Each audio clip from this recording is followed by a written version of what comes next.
Good evening, folks. Good to see you. It's exciting to be here. It's been a crazy, busy week with lots of stuff doing. You see the title, How I Just Doubled My Rents, True Story. We'll share that with you guys in just a second. Hopefully you guys are having an absolutely fantastic week. Thanks to my good buddy Dion, we got together and we were able to do some videos yesterday. I think we're gonna try and do some more tomorrow. I haven't sprung that on him yet, so he's probably gonna be watching eventually, and he'll figure it out that we're gonna try and do that tomorrow. The other thing that we did too is it was really cool. Was able to spend some time with Christian, which was a lot of fun. Excuse me, Christian from Multifamily Strategy. That was really enjoyable. So he's a good dude, really good investor. Got to talk to him about some of his newest projects and how he's about to take down another massive multifamily that he's going under on. So yeah, super excited to see that for him as well. So that's really cool. But yeah, big week. Super busy. And so you guys know that I'm always going to be here and add some value for you guys, teach you guys a couple new tips and tricks. Make sure you watch the one that Dion and I did on one rental at a time. Only because that one specifically, what you guys know I love to do is if I'm going to spend time with you, which I love doing, I want to be teaching you something. So you know me, I hate mindset. I think that if you want to win, like you just better get in the trenches and start doing. And so what I really like to talk to you about is the doing. And so that's what we're going to talk about tonight. We're going to talk about the doing. And what the doing is, give me just 1 second here. I actually want to click this button and see if it does anything. That's interesting. Okay. So we're going to talk about doing. So here's what we did the last few weeks. So for those of you who don't remember, excuse me, let me get a good cough out. There, hopefully that's better. So for those of you guys who don't remember, we had a big opportunity. And what I mean by that is it was a huge problem. But it was an opportunity to figure out exactly what we were going to do regarding a property. So we had a property that hit the market back in September of last year. When that happened, excuse me, when that happened and we went back to, trying to get that unit to market, we did the normal process that all of you guys would do, right? So I always want to make sure that I'm telling you what we did so you guys know that it's no different than what you would do. And if it is different, then you should probably change because it's probably a better idea to do what I did usually. That being said, we brought the house to market. We did a CMA, certified market analysis, which is basically a broker doing a lot of the work that an appraiser would do. Now there's some differences and variances in what happens there, but largely speaking, it is not all the same information. It's a lot of the same information. So what's really cool about that is that we go through that process and he looks and we recognize it's about $450,000 as a CMA on this property. It's a 3-bed, 1 bath, in my primary market. And so we put it on the market, we price it, we get a bunch of showings, we actually get an offer. We're on for $450. We get an offer for $380. We tell the guy to pound sand because that's a joke. This is what happens when you make disrespectful offers sometime. Landlord goes like this. Or the owner goes like that because I didn't have to sell. It wasn't a big deal. And that's just white noise to me. I don't respond to idiot offers. Don't need to. And if your agent is responding to idiot offers, they're probably not a very good agent. So we go through the process. I get them up to 420, but then when they get up to 420, then they introduce all of these crazy stipulations. I'm like, I'm not tying the deal up for that long. It ain't happening. So take the 420. I think we said 425. Take that 425 and none of those stipulations or walk. So they decided to walk. No big deal. Not a problem. So then we have it on the market for another few weeks. We do a bunch more showings and we're not hitting the mark. Like people, the competition, there really wasn't a ton of it on the market. But again, we really just weren't hitting the mark. So that's fine. So anytime we look at a strategy, we look at, okay, what are our other options here? So I start doing a little bit of research and I say, you know what? As a single family house, it's not awesome. It's just not. It's a 3-bedroom, 1 bath. It's a nice ranch style home. but it's kind of in a downtown area. It has a tiny yard. It's the perfect starter home in all honesty, but people don't want starter homes anymore. They want to just skip right to the really nice property, one that they can't really afford, one that's going to have them in debt up to their eyeballs. That's what people are sadly trained to do now, is be completely economically bereft of any mind activity or brain activity when it comes to finances. So the position that we put ourselves in is I look at it and I say, you know what? We're not going to chase this market down. I'm sure I could put it at $399. I'm sure I could get it under contract there, but I don't want to sell this for $399 because I can get a whole lot more out of it as a rental if I do this one thing. So here's where the magic comes in. So we look at it and we say, hey, you know what? We can actually basically do a lot line adjustment. Now, we've done lot line adjustments when we've had neighbors where we've worked with them to either buy a piece of their land or buy a slice, or go to them with a proposal and say, hey, here's the slice that we need. It's space out back that you don't even use, or it's, getting an extra 5 feet on the other side of the fence or what have you. So there's all sorts of different ways to do this. One of the things that I do when I buy properties is I like to buy properties with multiple buildings on them. This is part of my strategy and has been for 20 years. And so I own, I don't know, probably about 8 or 10 different properties with multiple buildings on the same piece of land. Now, that doesn't mean it can necessarily be subdivided, but certainly in some cases it can be subdivided. Certainly when you're downtown and more of like an urban area, they are far more likely to approve some level of a subdivision based on the size of the lots. So what I did was I actually own one of the properties next door, and I said, you know what? It's great. I don't have to go to the neighbor and ask. I can literally just go to my surveyor who we'd done a plan previously. This was one of the houses that I sectioned off and I basically subdivided off.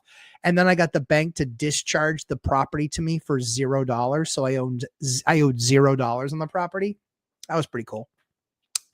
But then I put it back into a portfolio loan that I refinanced that portfolio, and I levered it with debt about $250,000 that I then used to buy some more properties.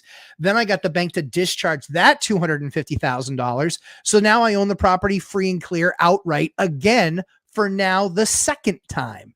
Well, here's what's really cool. So we do this lot line adjustment, and yeah, it took some timing, it took some planning, but we had already had the survey done.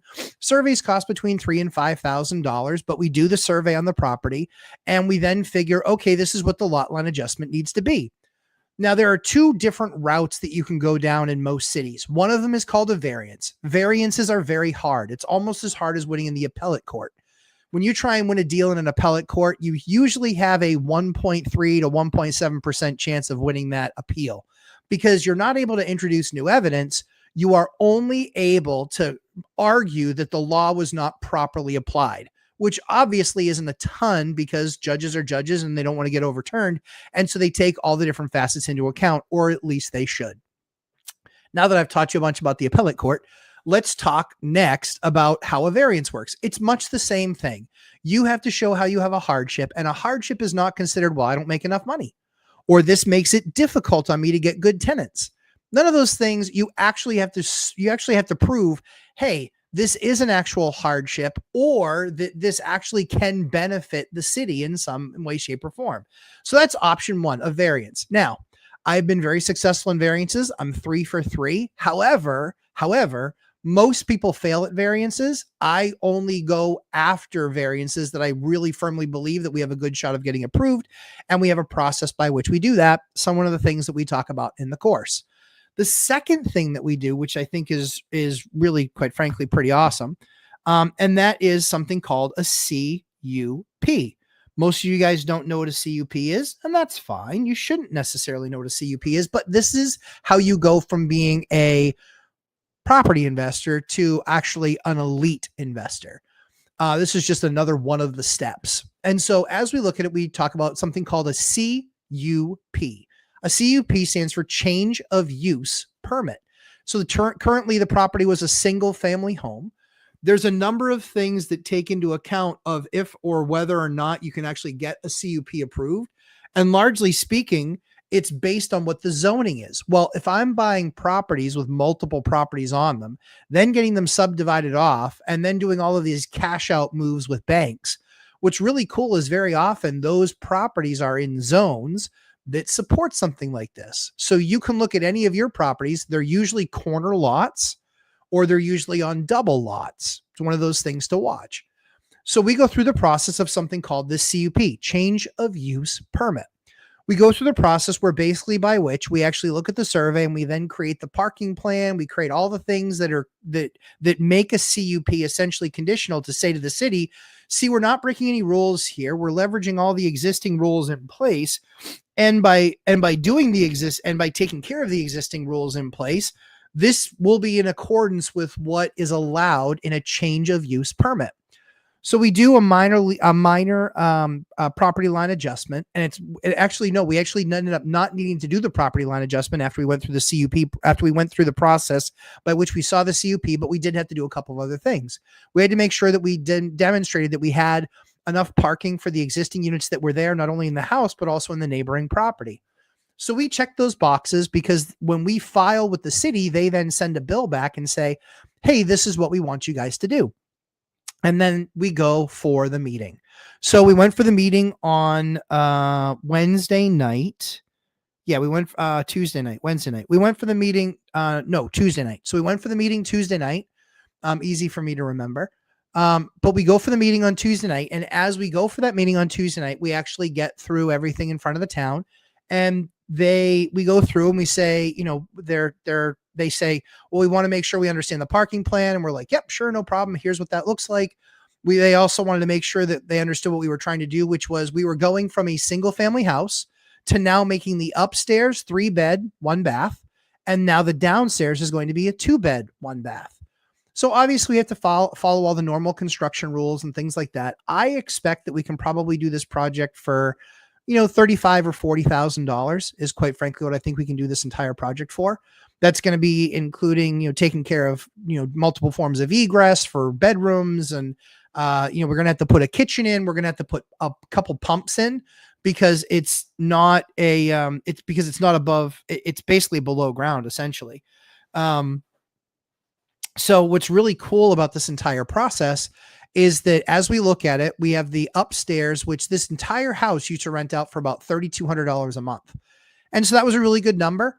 But it was $3,200 a month. And I was like, how am I going to get there? Then I was looking at the rents, and the rents for these single family houses, they frankly had come down. So I think we were rented at like 26. I think we were rented at 2,600 or so. So we're rented upstairs at $2,600, which is good. I still make money. Why? Because I own the property outright. Even if I had debt on the property, I'd still make a few $100 a month. But again, it's a deal that doesn't really make sense for me because I don't want to make a few $100 a month. I know me. I've met me. I want to make more. So we look at the downstairs and we figure, hey, you know what? We can actually completely remodel this, make it really beautiful, and we can actually get a 2-bedroom down there. What does that 2-bedroom actually translate into? Well, that 2-bedroom actually translates into a pretty big number. That 2-bedroom is going to rent for about $2,200 a month because it's in a residential neighborhood. It's in a bunch of tree-lined streets, so it's a beautiful little area. Not only that, but we also have a bunch of off-street parking, which is at a premium. But then there's also, again, a little yard. Less yard than a homeowner can expect, more yard than a typical apartment holder can expect. So when it's all said and done, we look at all of these different parts and pieces. This is the outcome of a failed plan. The plan was to sell the property. We didn't sell the property. But now let's fast forward through all the things that I just told you. Now we're on the other side of it. What's the other side of it leave us at? The other side of it puts us in a pretty strong position, which is now we're going to be doing about $4,800 to $5,000 a month on a property that in market's worth 26 to 28. And so we're going to be doing pretty close to double what we were doing before. Most importantly, I own the asset outright. Not only do I own the asset outright, but now it's a duplex. So we're still going to go the way of the comp. But this comp for this building, I bought something almost exactly like it. And there's a couple of other things that have sold that are just 2-2 on each side. Yeah, you guessed it. Those sold I bought mine for $435, but another one just sold for $475. So I'm going to have no problem. Forget about $450 because we're going to have a 3-2 instead of 2 2-2s, which is what the other two that sold went for. we're actually going to get probably a comp of about 500 because they're going to take that comp at 475. They're going to take the one at 435. They're going to realize it was an off-market transaction. The other one was a market transaction at 475, and we're bigger. We have the extra bedroom. So we're going to comp at probably 500 to 5.25. Now, what does that mean that I can do? Well, now let's put it in the final summarize. We'll put this through the final summarization. We're going to do about $5,000 a month in rent. That means that the property will probably, and I believe the property will appraise for between 475 and 525. When it appraises for between 475 and 425, here's what I believe is going to happen. We will take the absolute utmost of debt. Let's just say, for giggles, let's say that it appraises for 500. That means my 70% loan to value ratio is going to be 350. That means that I can take the entire $350,000 and I can basically borrow that 350 against the property. Now, why would I do that? Well, because right now I'm going to have $5,000 a month in income. I want to offset that income, and at $350,000 plus taxes, insurance, and everything else, I'm still going to have maybe $3,200 to $3,400 a month worth of expenses. That means that I can still make, yeah, you guessed it, between $1,400 and $1,600 a month on this property. I can then pull out $350,000 to offset that and still make that much money. But now I've got $350 to go do some shopping. The best part is it's not a 1031 exchange, so it doesn't have a time frame that expires on it. And best of all, it's actually borrowed money and it offsets my income on that asset.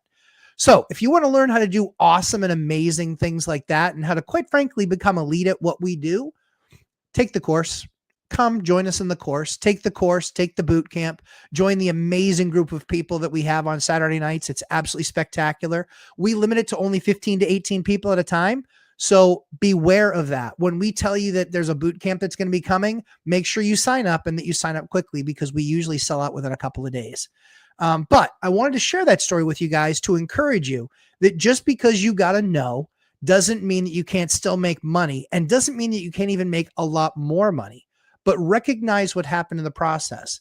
I didn't get discouraged about the fact that the asset didn't sell. I just looked at it and said, okay, now what's the opportunity? Now, in doing that extra work and spending that extra 5 to 10 hours, I didn't know how to do this. I just started making phone calls. I talked to an attorney. I talked to a surveyor. I talked to the city. I talked to a bunch of people. I talked to other developers. And after about 10 hours worth of work, I realized this is my best path and it's going to make me the most money. So now the best part is I get to keep the asset. I get to lever it with $350,000 debt that I can go buy something else with. By the way, that $350,000 buys me about $1.15 million worth of buying power based on the current loan to value options in my market. And on top of that, I get to make, $1,200 to $1,400 a month. Pretty good on a single family house that I'm turning into a duplex. And lastly is we expect that we can have that operation up and going in probably about 60 days. We just got the approval, and so we'll file for building permits tomorrow, and then we'll wait for that approval, and we'll get going on the work, and we'll show you guys what that looks like. So that was 18 minutes of me going super fast. Hopefully you took a note, or the best part is, hey, guess what? It's recorded. So now you can just watch it again. But if you're trying to do stuff like that, or you don't know what you're going to do with your asset, or you feel a little stuck with your asset, guess what? This is the type of stuff that we handle in the course and the boot camp, and this is why it's the best value on the internet. Go ahead, challenge it. Anyway, let's jump into some questions. Aloha from lovely Watsonville, California. Good to see you, Frank. Good evening, all from Fontana, California. Hey, Oscar, good to see you. I watch yours and Ashley Orat presentation. You are great, but Ashley's a boss. I know, Ashley's awesome. That just got posted today. Thanks for saying, Frank. But yeah, just got posted today. Ashley's awesome. Yeah, she's really good. I mean, there's a reason why we've been together for 20 years. Not as long as you, Frank, and your lovely wife, Cynthia. Old REI guy, thank you for reviewing our rental listing. I reviewed the course module and have made changes. Awesome. I want to see, Frank, you can send that to me too if you want me to take a peek at it. I know that you can get that unit rented. And so one of the challenges sometimes people have is getting units rented. We actually had a number of people join the course because they couldn't get their units rented. They start using our formula and their units get rented within a week or 2 weeks, and they get rented for exactly what they were asking for. Guys, there's a science to renting out your units, and I know the code. I know the code. It's just that simple. As humbly as I can say it, I know the code. We don't have stuff that sticks around. If we ever have a unit that's on the market for more than a week or two, we know that something's going on with it because our formula is tried and true. So we can help you with that. Anna K. Hi, gang. Hi, Hannah K. Wayne Wong. Good to see you. Rankin Projects. There you are. Chris Culp. Good to see you, sir. Hello, Matt and everyone. Don't forget the eclipse this morning. Yes, sir. Jason Calasavetto. I will be asleep. BuzzTune. Hey, y'all. Jack Stewart. How are you, sir? Hopefully enjoying pie. Chris Culp. Feel like we should be chanting lumber, lumber, lumber. Yeah, I mean, I wouldn't mind it. I just won't hear it. Jim Van Tassel, power back on, Frank. Very cool. Hey, Clint LeClaire, good to see you, sir. Long time hiatus. Glad to see you. Be back into the audience. Clint, love to have you here. I hope you're doing great. Andy Dickens, evening and evening, Andy. There's Chester, Wealth Building Journey. Good to see you. Laura Samaniego, good to see you as well. Let's see. Older egg guy, no food left. Thanks, Chester. That's very good. CUP suck in California, a lot of time and money. Yeah. So in some states, but then again, Jim, that's not different from everything else in California. Doing business in California largely sucks. Way it goes. You know, I mean, if you want to know what it's like to do business in Canada or Mother Russia, go to California. And that's where I just think that there's better opportunity in a lot of other places in the country, because my entire CUP process was 6 weeks and it was a fairly straightforward approval, you know, and we'd already had the survey done previously on the property. So it wasn't even like this major expense that we had to sit there and look at and go, oh boy, this is going to be costly. Robert Farinelli, good to see you, sir. Old REI guy, the freezer was fine. Eggos, frozen waffles for dinner. Hey, that's not a bad thing. Mark Hambone, good to see you, sir. Wealth Building Journey, thanks for posting the link. Hey, Chris Wissing, good to see you again, my friend. Always good to see you. CF, are houses good properties for renting? I don't think so. Depends on the market, but I don't believe they are. I have to decide should I sell my house fully paid off and use money to buy a more expensive house, or rent it out before buying a new home. Me personally, I mean, the way that I've become wealthy is by doing something called a house hack. I firmly believe that house hacks are the way to go. They're the best opportunity that you have to create additional opportunity. Give me just 1 second. I see a call coming in at 9:20, which is never a good thing. So we'll just let that go to voicemail and then see what happens there. Cause that's definitely, I think that's definitely going to be a property issue. Yeah, they never call at 9 o'clock just to see how you're doing. But then again, we'll let that one go to voicemail, and you can just watch the system process take place. What's really cool is we fully automated our business, and that's one of the things that we teach again in the boot camp. We fully automated the business. So that phone call comes in. I'm aware that it's coming in on our maintenance line. I see that it comes in. It's actually going to hit our maintenance line, and then they're going to leave a message. It's going to convert that to text. I can see exactly what the issue is. And then I can either A, assign it, or B, wait for whoever it is that's going to see them and pick them up, and then figure out if it's something that needs to be handled this evening. So the cool thing is literally right here while I'm doing my live stream, kind of a cool opportune moment. That phone call came in. We'll see what the message is. It will convert to text. And then depending on what it is, it will get handled. It's pretty cool. It's a pretty cool operation when you can manage that many units, again, over 150 units. It's pretty cool when it's 100% automated and I don't even have to answer the phone. And nor will I have to return the call. It's pretty cool. Jim Van Tassel, Trump had less issues in Russia than California. I don't know. He won a lot of California too. But CF, to answer your question, I want to look at house hacks. I want to look at duplexes. I want to look at a triplex. You know, it's awesome that you have had the discipline to pay off your house. I think that's absolutely brilliant. One of the things that, you can go the Dave Ramsey route and go with a way of owning everything. Me personally, I don't really love that. I want to have at least some leverage in the game, because leverage is the great accelerator. The key to the great accelerator is understanding your debt structure, and seeing if you want to, in fact, become a landlord. If you want to, in fact, become a landlord, there's no easier way to do it than to buy a duplex and live in one side and rent out the other one and have somebody else paying a majority of your expenses. And you can do that by selling your house. The key with selling your primary residence is that if you're single, it's a $250,000 exemption when you sell it. If you sell it and you're married, there's a $500,000 exemption. That's a really important number because, again, that's actually tax free. It's exempt. It's tax exempt. Obviously, check with your excuse me. Obviously, you need to check with your accountants and or your accountant. And once you check with your accountant, you'll get a pretty good idea of what is or isn't allowed. Give me just 1 second. I'm just checking the box here. I don't see it. And I'm actually just doing that to share with you guys. Oh, there we go. Ha, I was right.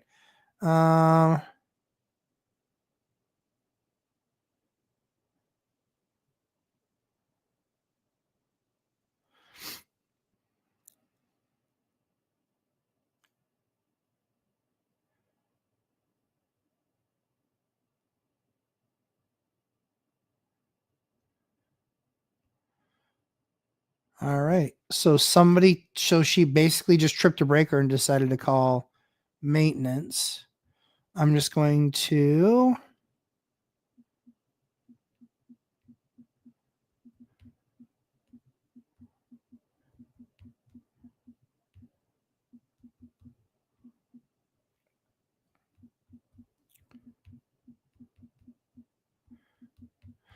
That's the other thing too, is we actually have it going to a messaging so that they just leave a message. That's it.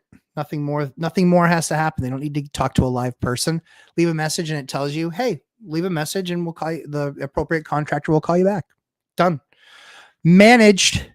I could have waited for somebody to pick it up, but who cares? I forwarded it. Let's see. Robert Fernelli. So if students are looking right now, yep, and I don't expect the property to be ready to show until mid-April, should I start advertising, or because it's not ready, am I jumping the gun? No, you can absolutely advertise. Absolutely advertise. You can do a couple of things. You can advertise and still show it to them because some people can see through that stuff pretty easily. Or you just spin it as, yeah, you get to have some input in, some things that you might like to see. So that can be an option as well. But yeah, anytime that I've got a unit that generally speaking is pretty close to done, it's at least safe. I'm going to walk people. I'm going to certainly advertise it and see what information I'm getting. Because yeah, then you have a really good chance of getting it rented before it's even done. And knowing that they might want to move in early, you can talk to them about doing a slow move. You get a lot of opportunity. Dion, every time you hit the like button, an angel gets its wings. That's very true. Good to see you, pal. D, let me know if you want to do a live tomorrow. I'm good. I'm available if you want to do one. So I would absolutely be posting what pictures you do have that are decent and absolutely trying to get it rented for sure. Hey, Kim Bishop, how are you? Miss you in the freezing cold over here. Kim is from here, but lives on the left coast for now. Rick Carrington, question, do you think rentals are up because of immigration? No. I believe millennials and the new Generation Z are not having us made kids. Yeah, I think that most of the people, that are these immigrants, they've been put in hotels, they've been put in, different buildings. Like if you really want to dig down into it, a lot of them have been placed in these hotels or these types of housing options. And so, yeah, I think largely speaking, it's a non-factor. A lot of times they're going to be in slumlords because, they're undocumented. They don't have any proof of income. And they're going to stack 12 people in the same unit. And you know what? Who doesn't care about that? Slumlords. They don't care about the conditions. They just want a roof over their head, and they're going to work until they can save up enough money to then move to the next place. So yeah, I don't think that quite frankly, I don't think that that's a factor at all. But yeah. And again, most of the country, like New York wants to be sanctuary city and San Francisco does. And, obviously there's issues along the border. But a lot of times those people end up on buses and they go to, Minneapolis, they go to New York, they go to San Francisco. And And that's why those cities have such huge homeless issues.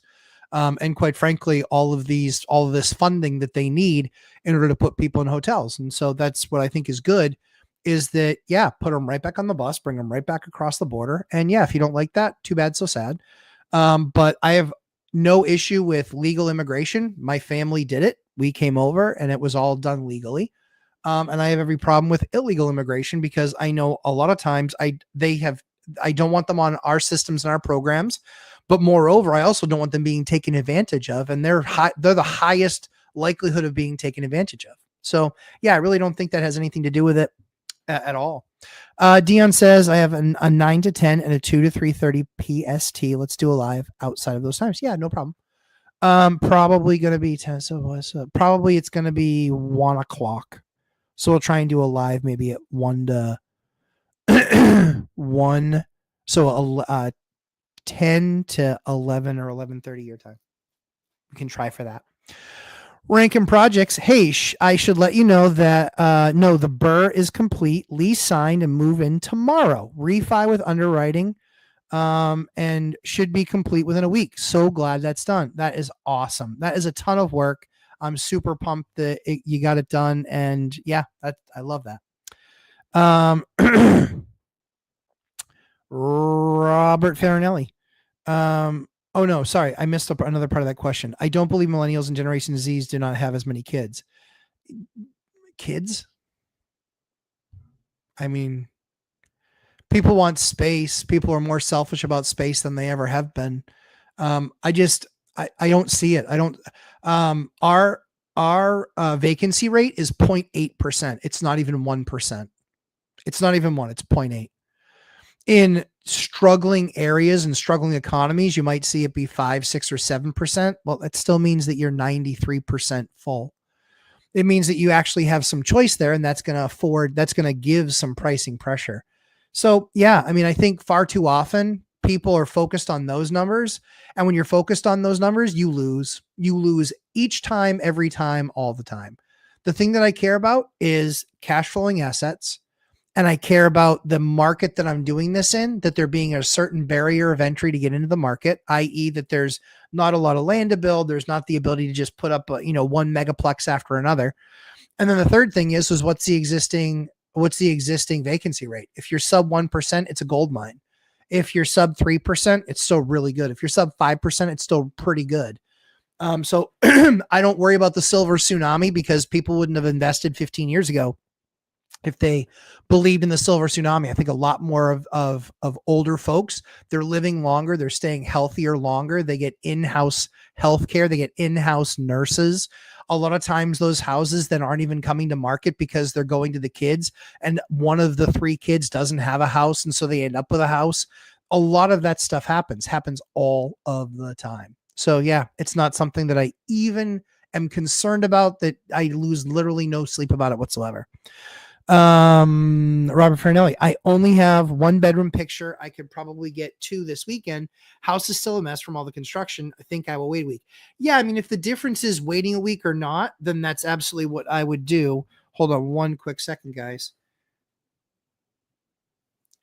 It's awesome. People literally, I've been doing this show for a year and a half at this time, and people don't know. It's unbelievable.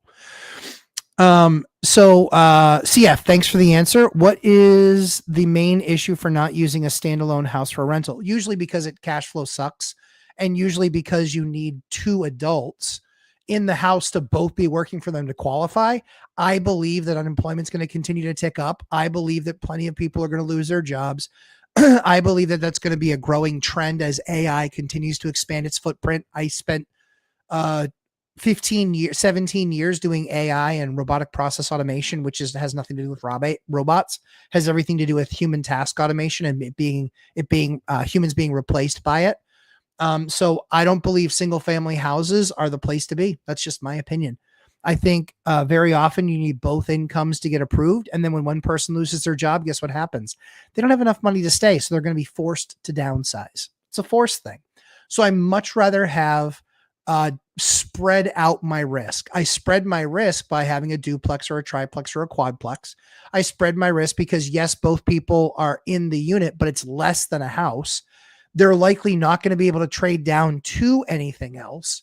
And so I'm far more likely to get my rent. But even more so, if I have one person out of the four people, basically not able to pay their portion of the rent, then I still know that my rents are less than a single family house. And it's not like they can trade down to something else incredibly easily. And so I am far more safe in the fact that even if one of those tenants completely stops paying their rent, I still have another tenant paying their rent, and they're usually going to be about 70 to 75% of the overall valued asset. For me, I got a lot of stuff that's aged. Because it is aged, it means that in many cases, one side of the duplex pays my entire mortgage. So then the other side is just profit. So that means that I would lose $0 by having it not rented. In a single family home, you're in exactly the opposite situation. You're not going to get anything. You're not going to get anything, and you're going to be more than just a little stuck. Give me just 1 second here. That was the original message.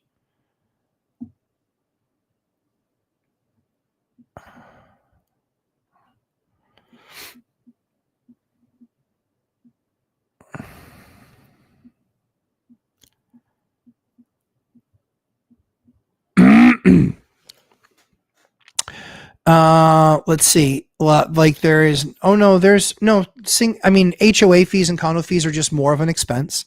Is it because it can lose value being a rental? No, it has nothing to do with that. It has everything to do with it being exactly as I explained. It has everything to do with the fact that you are threaded with maybe one income, maybe two. That person loses their job, you're done. One person loses their job, you're likely not going to get rent. And then depending on what state you in, it could be a long time to get them out. It could be 3 months, 6 months to get them out. If you're in one of those states where I can get somebody out in 30 days, maybe 45 at the most, it's less of a risk to me. But again, I don't want to go down the path. That's why I buy singles, I fix them up, and then I sell them and I put them in the market because I don't want to be an owner of that asset. I'm far better off in duplexes, tris, and quads. Much better return, much more predictable, much less risk when it comes to somebody losing their job. Lynn Tang, good evening, Matt and everyone. Good evening, Lynn. Good to see you. Miss K, hey, Matt, any recommendations on how to treat termites? Hey, Senya, sure. So I would call 3 different places. I would try to understand how big and bad the issue is. One of the things that I teach in my course is basically walking around the basement and how you can actually look and check for termites. Very often it starts there. If you're in an area that doesn't have basements, very often it starts in the crawl spaces, but you can start to look. There's a lot of indicators, a lot of signs that tell exactly what happens. And so what you can do is you can, after that inspection, what I would be doing is understanding the depth and breadth of how bad the termite infestation is. You're going to want to have 3 companies out, have 3 companies come out and take a look at it. I'd be looking for references on those 3 companies. You can make a Facebook post, in your area for one of the property management groups that you belong to. The other thing that you can, the other thing you can do too is, you can look at a Angie's List or a Thumbtack like Dion does. I looked at Angie's List where they're just better used here than Thumbtack. And then you can make a few phone calls from that and just set up a time where you can have somebody go out there. Hold on 1 second.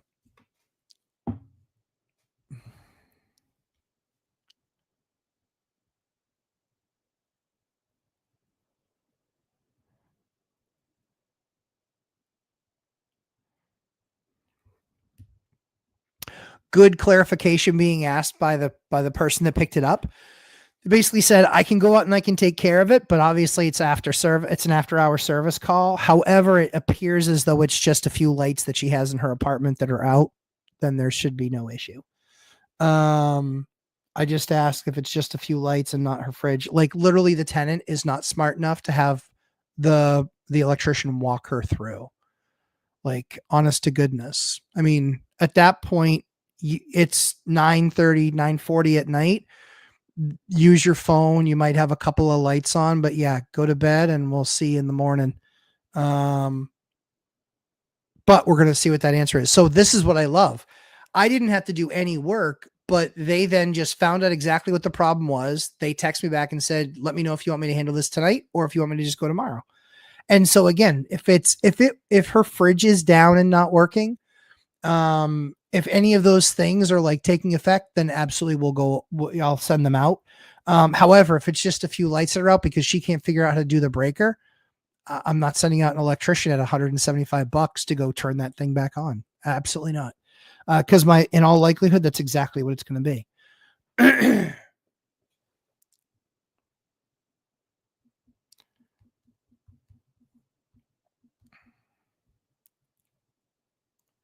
Why won't that send?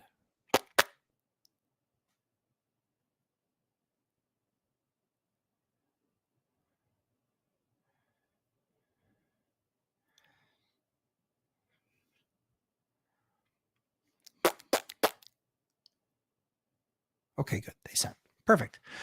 So yeah, so as far as the termites go, 3 different quotes, 3 different people coming and visiting, have them show you evidence of things that they see. Somebody's going to have to crawl into a crawl space or even go into the basement and really see the extent of the damage. The worst it can be is they need to tent it.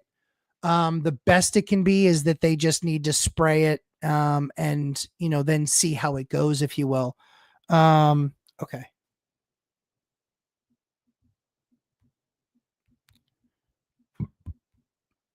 Hold on 1 second.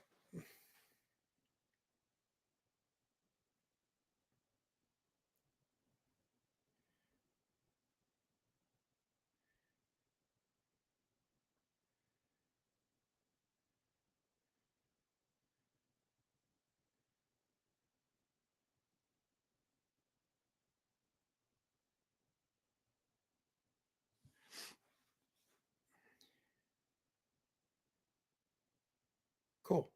It's literally a few lights. So I just told him, I said, nope. I said, you can just check it out tomorrow. So we'll have our maintenance guy check it out tomorrow, and boom, there, the entire thing's handled. Piece of cake, done.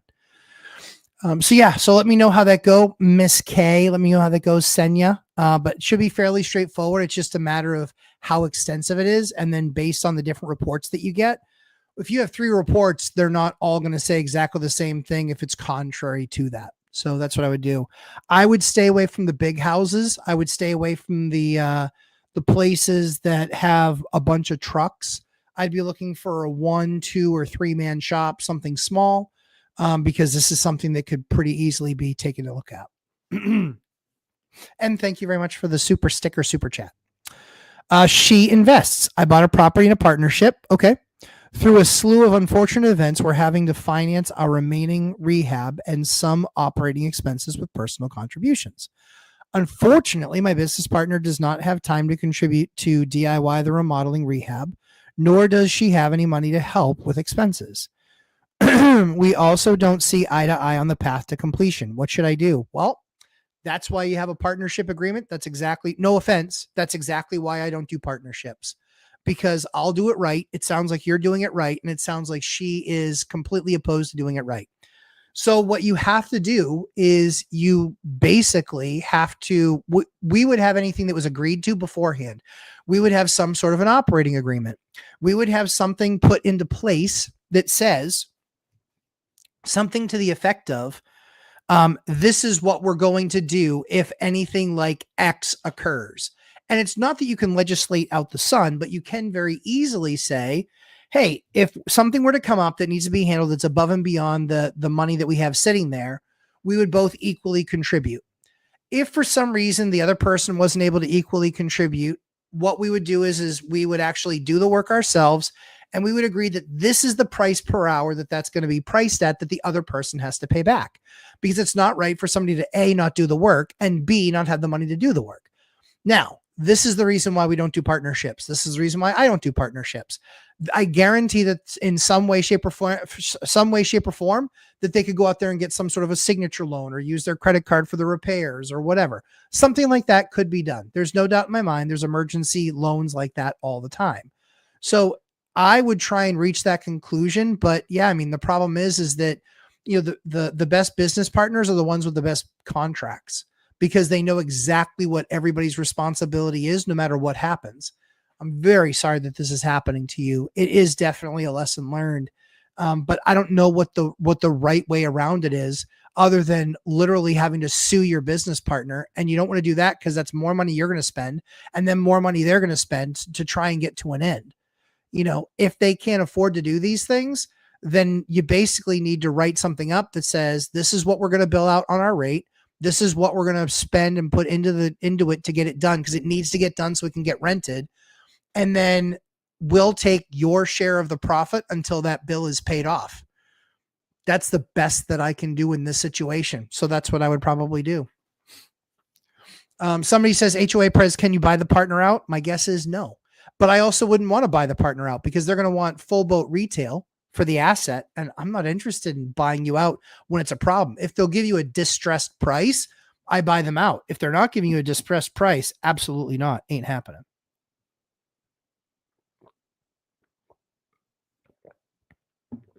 Ooh, is it me or am I on fire tonight? I think I'm on fire. I feel like I'm on fire. Again, she invests. I'm not trying to come down on you. I'm trying to be factual, give you the facts, hit you right where you need it, which is do exactly as I said. Try and negotiate something out. If you can't negotiate something out, keep track of the number of hours that you're doing the work. Keep track of the money that you're putting into the property above and beyond. And and then you might need to sue on the back end of it, because the most important thing is you need to get that asset performing. So I totally get that. I love your approach that you have to get that asset performing. And that's what you need to do. You can't sit there and not let the asset perform and then just keep on letting debt pile up. So just keep track of all the hours. If you can't get them to agree beforehand, keep track of all the hours afterwards. And then unfortunately, you can then take them to small claims court for something like that. Mr. Nice Guy, my elderly tenant's daughters want something in the lease should their mom need to be removed for medical reasons. They mentioned a cancellation fee, but I doubt they would be okay with a fee equivalent, I'm sure, to the remaining rent. Sure, in the lease, of course. But you don't want to do the remaining rent in the lease, and here's why. A judge could find that usurious. A judge could find that above and beyond. Let's say there's 9 months left. Well, you need to mitigate your own damages. And so one of the things that I would do with the daughters is I would not give them, if she's still under lease, I would say, at that time, if it becomes that time, we can try and work something out. However, that's not something that we can work out now. And the reason why is I don't know what expenses are going to be incurred. I can't tell you, but at the end of the day, the lease is the lease. I'm not trying to be difficult. I'm more than happy to work with you to come up with something fair. But there's nothing right now that comes to mind, not knowing what the future is. If you have a plan where you want to move her out in 60 days, that would be fine. Or 90 days, that would be fine. But, the rent will need to remain current. And then we can talk about, what a fair and equitable thing is. Because if there's 1 month left in the lease at that point, then you just have the conversation. You would just say, that's fine. If you give me 60 days notice, I'll and pay for the next 2 months. I'll find the next person to fill the lease. This is what's called mitigation of damages. A lot of times small claims court judges or eviction judges will call it rough justice. Now, again, this isn't legal advice. This has just been my experience in the past. So you do whatever you want. But what I've done in the past is what I've been able to work out with folks. Oh, give me just 1 second. I want to see that message back. Cool. Perfect. See, tenant perfectly happy, not upset, not mad that we didn't come out right away. She just simply asked the follow-up question saying, about what time can I expect you? Now, the cool thing is I didn't have to talk to a tenant. I didn't have to talk to a maintenance guy. I didn't have to do anything. I saw it all in voice to text right here. Fully automated business, blammo. I can literally run my entire business. Now, that took 3 minutes of my time, all said, and I don't have to do anything. And my guy doesn't have to do anything, and the tenant doesn't have to do anything, and they'll be there tomorrow morning. Done. But yeah, Mr. Nice Guy, there's something called mitigation of damages. What I've done in the past is there's also something called anticipatory breach, where it's basically they're asking that question. You can move in with, I'm anticipating that you're going to breach our lease. So here's what I'm going to do. I don't like that approach. I still want to work with people. People are still people. You're not trying to stick it to them, but at the same time too, you need to have a plan for mitigation of damages. You can let them know, hey, listen, at any time in the lease, if something comes up, with your mom and she needs to move out, again, if there's however many months left on the lease, if it's 10 months or 6 months or whatever, you can just say, here's what I'll do. Just give me 60 days notice. And then usually to get the unit re-rented, we have a fee associated with that unit having to get re-rented. Figure out what that something is, but you can work with that out with them in the forefront. Or if they want to play dirty, like they could come after they could just stop paying. If they just stop paying, then what do? You can say, listen, I want to make sure that your mom doesn't see an eviction notice on her door. I want to make sure that we don't create that stress. So I just want to make sure that we have a clear and present plan, which is if you guys get note that she needs to be moved into hospice, that's fine. Just give me 60 days notice and I'll have, we'll make sure. And you have to have all of her stuff out in that 60 days, that you make sure that you keep the rent current. Again, that would be a solution that I would work without with somebody, but that's entirely up to you with what you might want to do. Crimson Knight, how small is too small for a studio? For Allenstown projects, I'm drawing up plans. I'm looking at 26 by 16. That's not small. That's not small at all. I have 350 square foot units that we make $2,000 a month on. It's what people choose that they want to live in. If it's nice, if it's high quality product, they're not going to want to leave. Mr. Nice Guy, I sympathize with them, but I still have a mortgage and expenses. Maybe I should write in the clause. Don't write in the clause. That's my belief. Give me just 1 second. Perfect. See? Tenant's happy. So here's the thing. You see how fast she responded. She calls in. Maintenance picks it up. They then respond to it. They respond to it in text. They don't call. And they say, hey, if you're still having an issue, please give us a call. Then that call goes through, maintenance picks up on it. They try and walk her through the issue of literally flipping on a couple breakers. Cause that's largely what I guarantee that's what happened. And then what happened is they couldn't get it done. So he just says, all right, let me give you a buzz back. And then he reaches out to me. Hey, I can go out tonight and take care of this, or I can do it tomorrow. I asked, is it lights and everything, or is it just some lights? He said, it's just some lights. I said, okay. I said, just set something up with tomorrow. I just see the entire exchange. Cause again, our business is completely automated. I see the entire exchange in text. I know exactly what was said, exactly what was promised, and they're going to be there tomorrow morning and they're going to take care of it. That simple. And most importantly is, instead of having to send the electrician out at $175, we can actually have our maintenance guy, our handyman, go out there and take a look, likely flip the breaker. It's going to be completely okay. And he can do it on the way to something. It's going to take 10 minutes of his time. Not a big deal. Not even that, actually. Let's see. Mr. Nice Guy, I sympathize with them, but I still have a mortgage and expenses. Maybe I should write. I don't think you should write in a clause. That's just my opinion. Until I can find a replacement tenant. I live in Minnesota, finding winter tenants. Yeah, but it's not winter for much longer. And I know, because we're in New England and we have the same winters that you guys do. They're horrible. They're brutal. They're freezing cold. It's impossible to find a tenant. But you also can't start marketing the unit now unless they've told you here's what the time is. So I would call them. I'd try and work something out with them that's amenable and just say, hey, your mom is still under lease, but I do want to work with you, but you're far better off having open lines of communication, discussing it actively with them and coming up with something that's agreeable to both. Obviously a 30-day notice isn't fair, or, hey, she's going to be out of there at the end of the month. It's not reasonable. That's not fair and equitable. And you can say, so long as she pays the rent for the next 60 days and, I need to charge something because we have to pay to remarket it, re-rent it and all this other stuff, prior to the lease being over, I'm pretty sure that they'd be fairly amenable to that. You try that route. And if they tell you to pound sand, well, then you just go the other option. You let them keep on paying rent. And then if she stops paying rent, then you post an eviction notice. They force your hand. Again, not legal advice, not telling you what to do, but if it were me in my shoes, that's what I would do. Lin Tang. Hey, Matt, we are looking at a house with a section of flat roof that appears to be leaking and causing mold issues in the space below. Any recommendations on how to attack the mold? Yeah, I mean, it depends on how much of it there is and how, what the rules are in your state for mold. In most places, it's not mold, it's mildew. There's literally like 10,000 strains of mold. I'm not going to sit there and call anything mold until I've tested it and I know that it's actually mold. Mildew is not mold. It's not.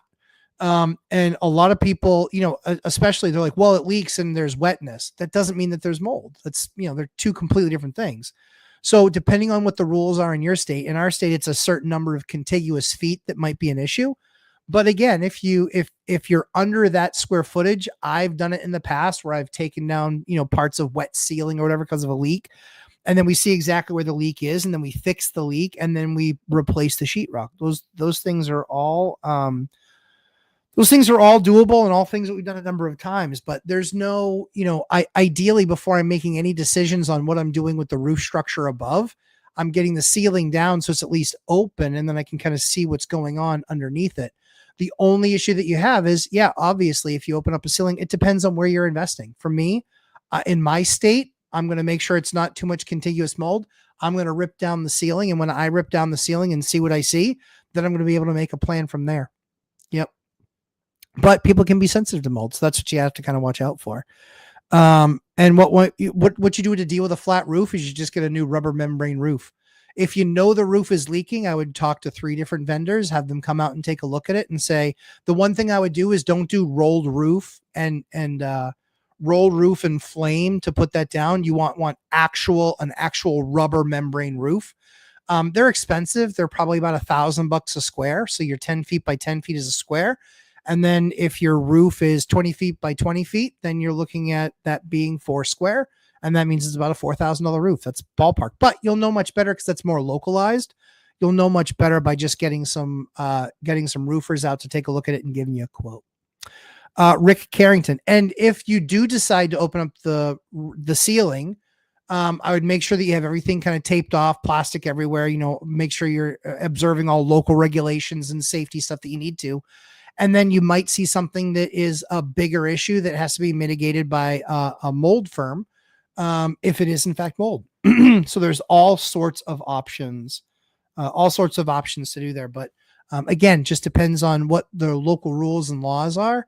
And then what you find when you start opening stuff up, for sure. Rick Carrington. I have a 3-year-old AC unit and water heater. It is worth having someone coming over to do yes, of course. It's running fine, but I'm not sure if it's a scam. Yeah. Like I don't buy, Rick, I don't buy warranties like the in-home warranty or like the house shield warranties. I don't buy those types of warranties because they offer that warranty for one reason and one reason only.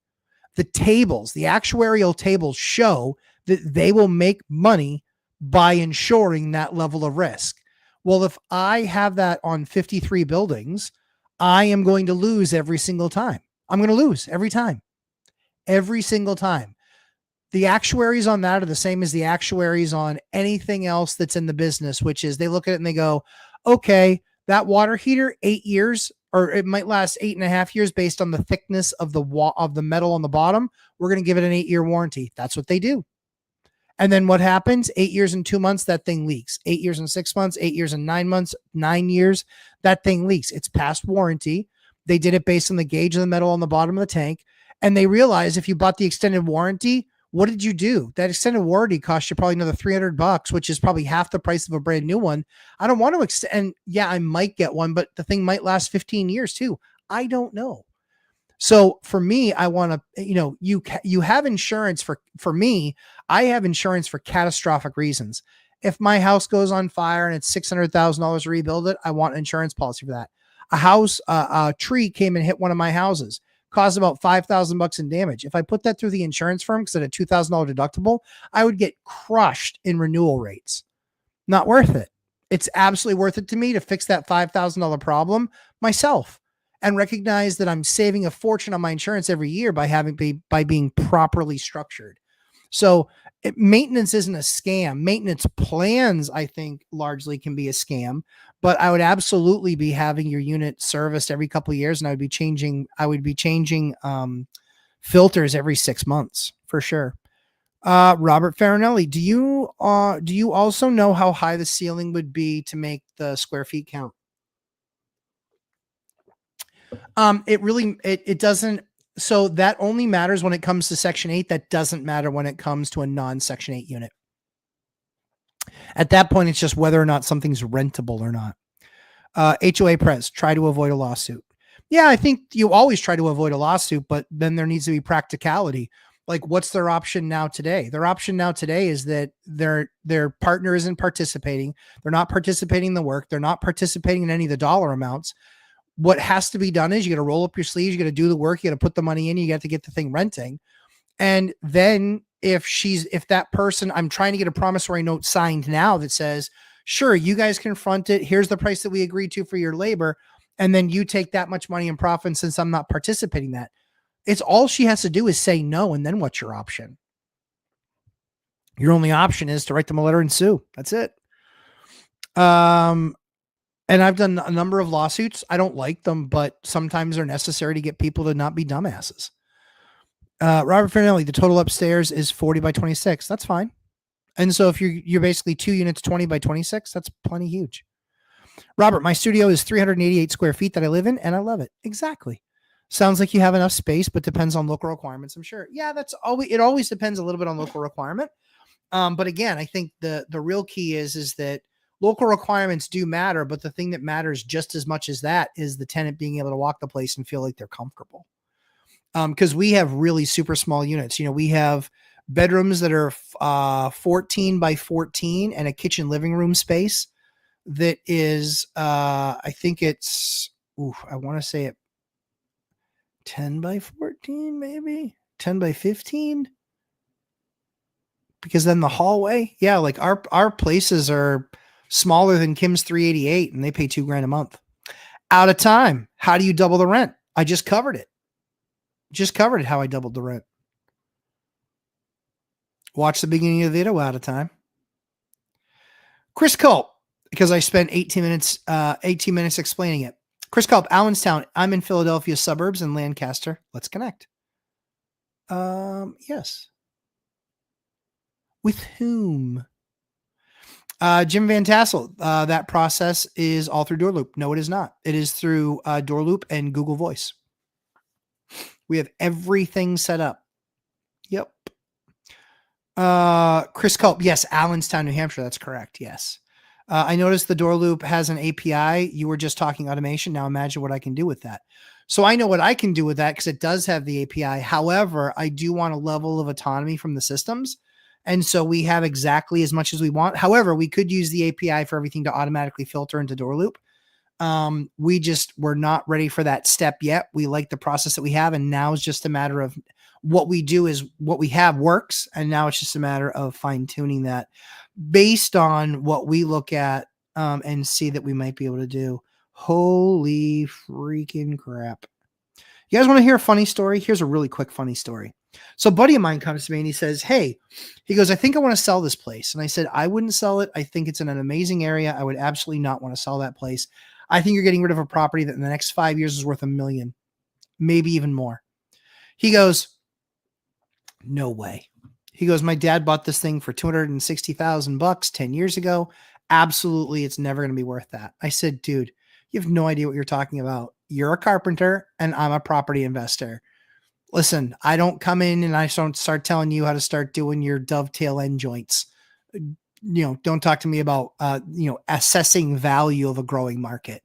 Well, guess what? I just got a Redfin alert that says, and he went against what I said for him to do. And he ends up selling this thing for, give me 1 second. I will tell you. He sold it for, here we go. He sold it for so much that they don't even list out what's in there. Here's what I can tell you.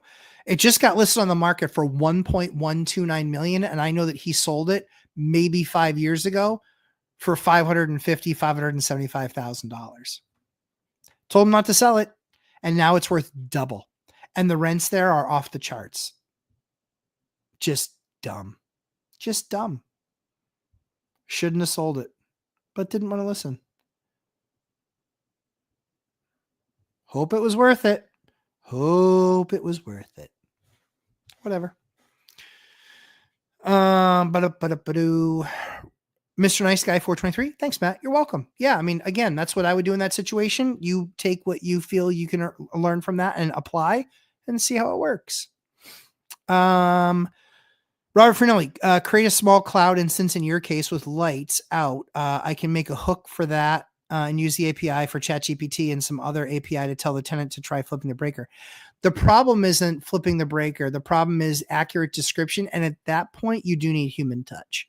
So you could have the API tell her that, but until the voice quality and truly understanding like the unit, because the problem is AI has never been in that unit, and I can't train AI enough for every single one of the units. So that's where even that little human involvement will make the other human feel better. And most importantly, we can avert what might be a potential issue or disaster. Whereas AI might put her down a path where she's like scared or nervous about something. Just something to think about, but possible, but probably not the right process. I literally just have to get that picture off my screen, which was that building. Lynn Tang, thank you for your advice. You're very welcome. Jen Tam, hi everyone. Hey Jen Tam. Kim Bishop, hi. Jen, hi. Lynn, have we ever tried to pitch a flat roof? Yeah, sure. Yep. Yeah, out of time, I'd be happy to cover it, but I literally spent the first 18 minutes of the video covering it, and I went in depth for you. So go there, you'll find it, you'll love it, you'll see exactly how we double rents. Jim Van Tassel, in cost segregation, something to look at when first starting out. Watch your cost seg video today. Yeah, I think that, so we have DIY cost seg.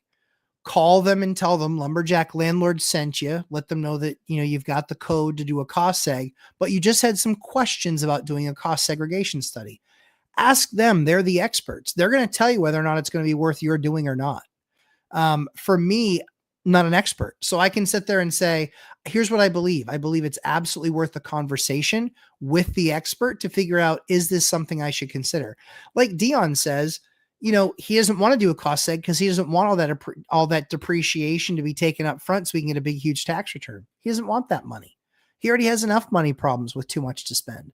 So he'd rather have that depreciation over time. My belief is money makes the engine go vroom.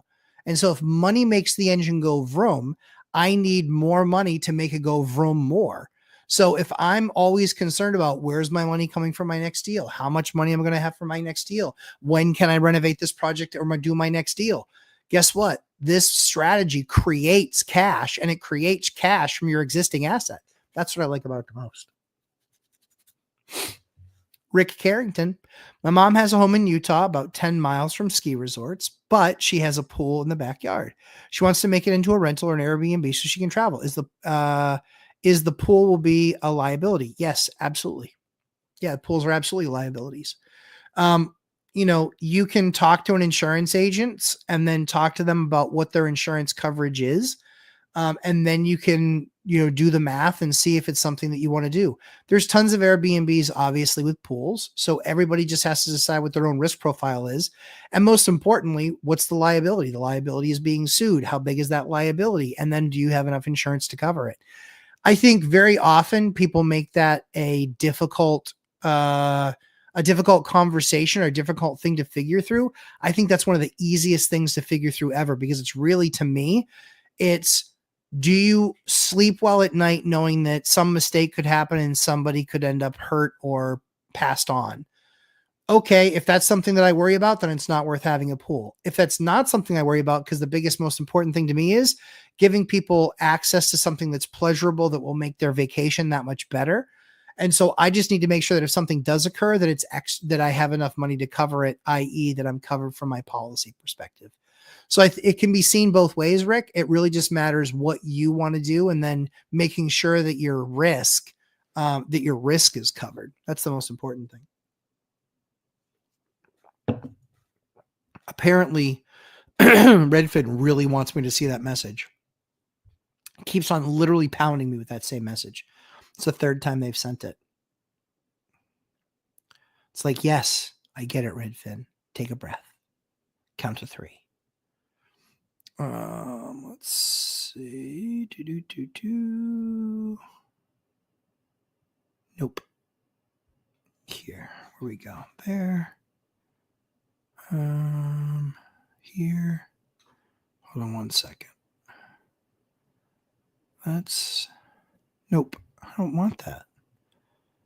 I don't want that. Here's what I want. This is what I want. That's what I want.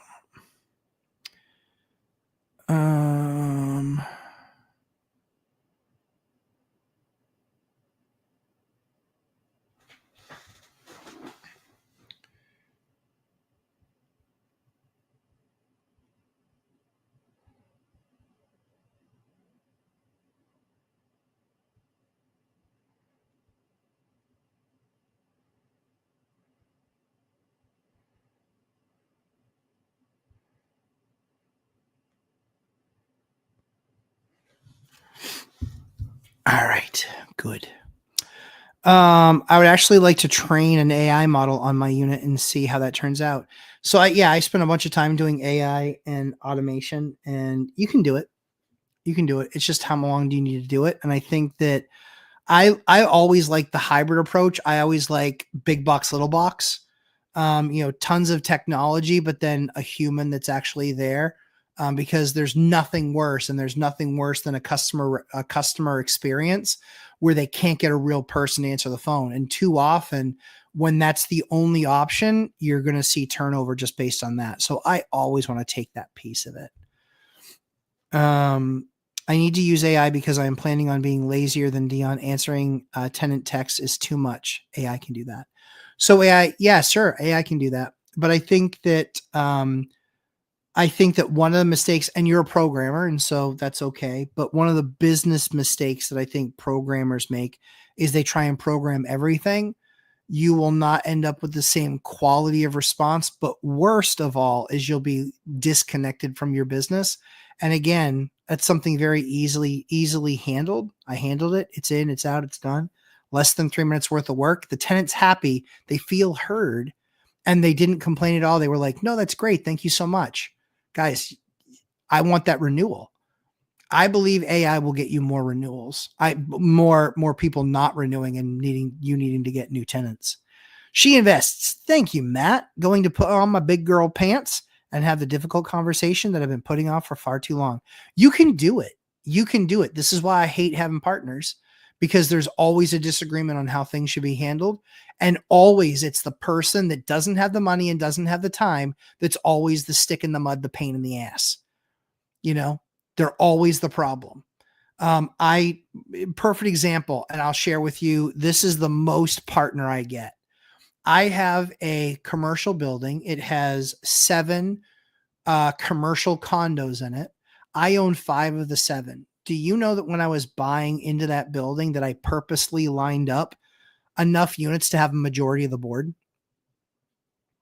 I did, because I didn't want to hear everybody always wrangling about this is what we have to do, and this is what we have to do, and this is what we have to do. I didn't want to hear the noise.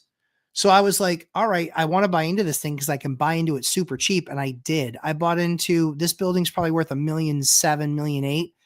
And I bought 5 out of the 7 units for all in about 510,000. So I've got double my money as far as what those assets are worth. I can, fix up those units as tenants have left, and I can get a lot more rent for them. Problem is, the building's older. They had delayed maintenance. They had stuff that they didn't fix and didn't take care of.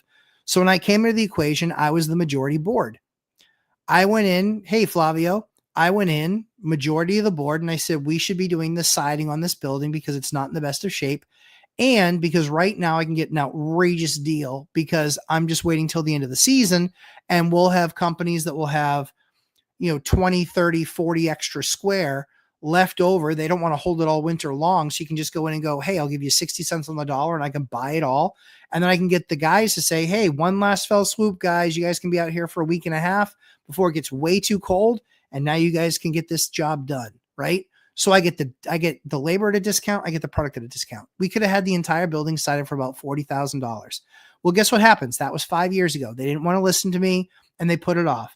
Now everybody's like, oh yeah, we need to do the siding and we want to do that siding now. And we're going into the springtime. Yeah. Hey, dummies. The springtime, everybody's already fully jacked and loaded. Number one. Number two, we're not getting any discount on product. And that product is now twice expensive as it was 2 years ago. So good job there, jackasses. And so I said, so then on top of that, they were like, oh, we want to do this too. And I was like, great. So I will go out there and I put together all the quotes. It's $110,000 for the same freaking thing that I told them 5 years ago was $40,000. But what do they say? They're like, yeah, well, we can move forward with that. I go, we're not moving forward with that. They're like, well, you don't have that say. I said, of course I do. I own a majority share. Hi, I own majority share. What I say goes. You can't do it. It's not approved. There's no money in the account to do it. And if you do it, I can sue you because you can't do it. I'm a majority. That's it. I voted. I've ruled. Let me check with the committee. Denied. And you're not going to get that done. But that's how you do that. And that's why even with partners like that own their own units in the building, am I holding them hostage? I'm not holding them hostage to anything. They held me hostage to it 5 years ago. They didn't want to let me improve the building. And the problem is that a lion's share of that is my expense, right? So if I have 5 out of the 7 buildings, $5 out of $7 is my expense. So if you do the math real quickly, it's basically, 5 times 14. So it's $70 out of every 100's mine. Yes, exactly. So this is on a kitchen. Exactly. So 96 inch by 6 inch, one piece. Enough.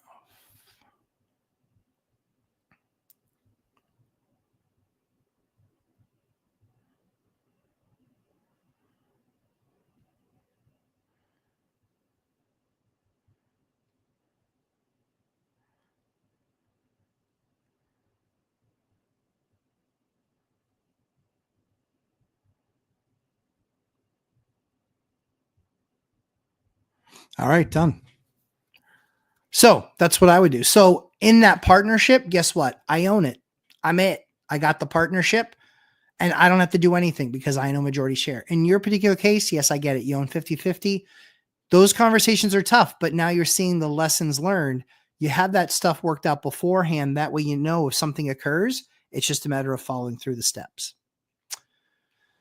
Flavio, as I said, hello, Rick Harrington. One more question. Her home was built in the 70s and has a swamp cooler, is still on it, on the roof and works, but also AC unit that runs the home. Would it be good to remove it? There's still swamp coolers that get run out there every single day. To me, I'm not, so kind of regardless of your situation, I don't look to remove systems that are working. If the system's not in use and not working, then certainly I look at trying to get it removed, because at that point, if it's not working and it's just up there, then it's a risk of, what will happen to it as it deteriorates over time. If it's still working, it's still in access. For me, I don't remove things that are working that are still being utilized. That's my take on the matter.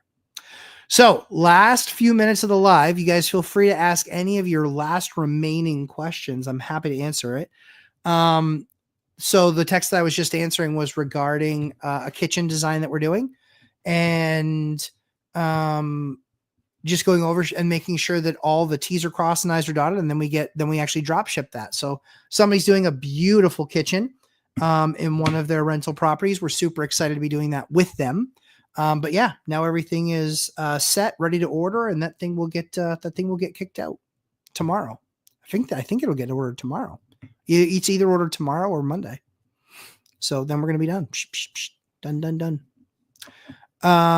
And then I think we actually have another 4 more kitchens coming. Jim Van Tassel, Rick Harrington, you're very welcome, sir. I'm happy to help. Jim Van Tassel says in the chat, topic from Matt and I is live tomorrow. Oh yeah. And good. Yeah. Yep. And go. Yeah. You guys can put an idea for the live tomorrow if you guys want us to cover something certain or specific. Jim Van Tassel, electric baseboard heaters you use? We just use the regular old slant fins. The ones that we like though are the ones that are the higher capacity ones. There's usually a special order. But we like the higher capacity ones. We like the ones that are a little bit taller that throw off a little bit more heat. But yeah, normal. I'm pretty sure they're slant fins. Almost positive. Kim Bishop, you may have covered this before I joined, but when's the next boot camp? Next boot camp is going to be, let's see, this one finishes in early part of May.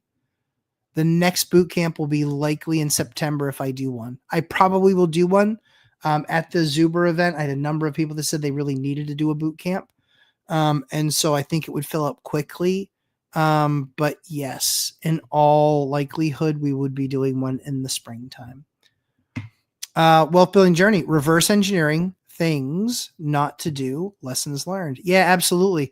Anytime you see something go sideways. So one of the really cool things, One of the really cool things that Warren Buffett does, I've watched the documentary a couple of times, Becoming Warren Buffett.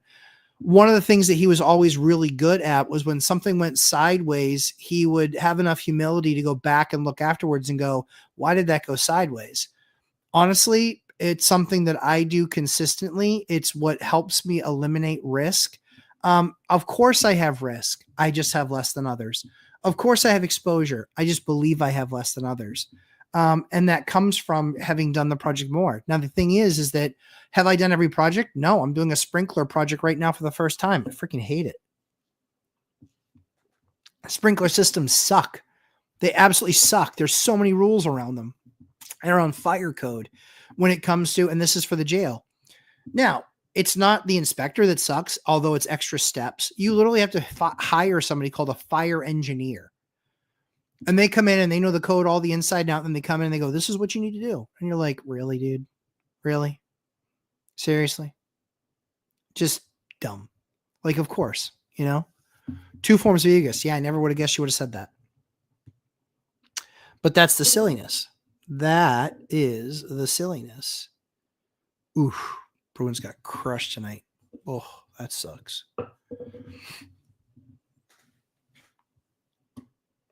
Yeah, crazy. Absolutely. Hot washes, after action reviews, retrospections are highly valuable exercises. Always, you want to make sure that you learn the lesson. I think she invests, and it's not to make an example of her. She will make sure that if she ever partners on another deal again, that there's already a document built out and executed that is going to be agreed to, because she very well might be the party next time. She might be the one that doesn't have the funds, doesn't have the time to do it because of a different place she might be in her life. That's absolutely what's going to change the game for sure. You know, and that's why I don't do partnerships, is because I never know how healthy the partner is. I never know how much money they have. No clue. That's why I don't want to partner on a deal. The only people that I would partner on a deal that are ones that would give me full access to their full financials.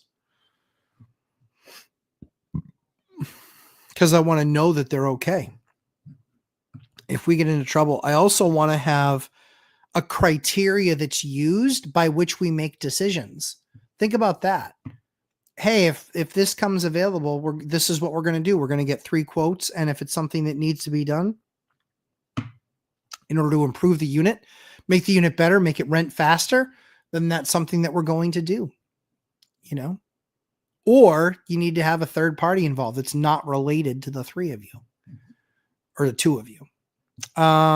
Geezer 6555. Hey, Geezer, how are you? And most people wouldn't be willing to do that as far as transparency. Yeah, of course not. Most people, because here's the thing. There are 3 people that know what goes on in my accounts.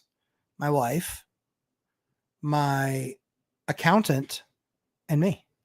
Those are the 3 people. Because he sees all the numbers. He sees all the numbers, everything. Yep. And Ashley knows them all. And I know them all. But outside of that, no. No, ma'am. No, sir. Nope. That is nobody's business. And that's also why I don't partner. And then you can try and fund LLCs or have a loose partnership agreement. There's a million ways to do it. Just don't love it. Wealth of rentals. How do you move a wall that is load bearing to 2 feet away?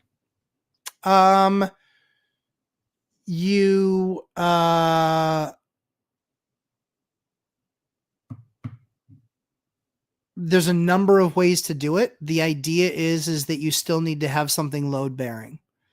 So whatever you do, if you decide to move something like that, or if you're expanding something like that, do you need to move the entire wall? If you don't need to move the entire wall, then you can actually build into it another carry beam that's underneath, and then you basically move the weight out. So let's say you need to take out 8 studs. You come across, you take out the 8 studs, you put in a header, but you're making an LVL header. And instead of it being, 2 2x7s, you have it be 3 LVL 7.25 inch. You follow the nailing pattern for how those go together. But then when you bring those out to the post, to the end posts, where you then open up that wall or moved that wall, That weight then comes down to that part of the floor. And then what you need to do is you need to make sure that goes all the way down to the ground. So if that takes you down into the basement, then you need to have, you need to have you need to have your footings poured. And then you need to have the appropriate lolly columns, that will then take that weight. Because the idea of a load bearing wall is that it's carrying load, tens of thousands of pounds in many cases. So the idea is that wall is carrying that load and it's dispersing that weight over an amount of space and footage. And so then at that point, the most important thing is that you're now, when you move that or remove that, the idea is that you still have to then bring load down.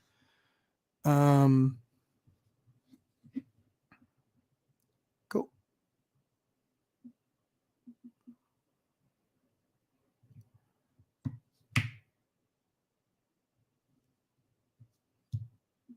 Hold on one second. This is on a decision. That's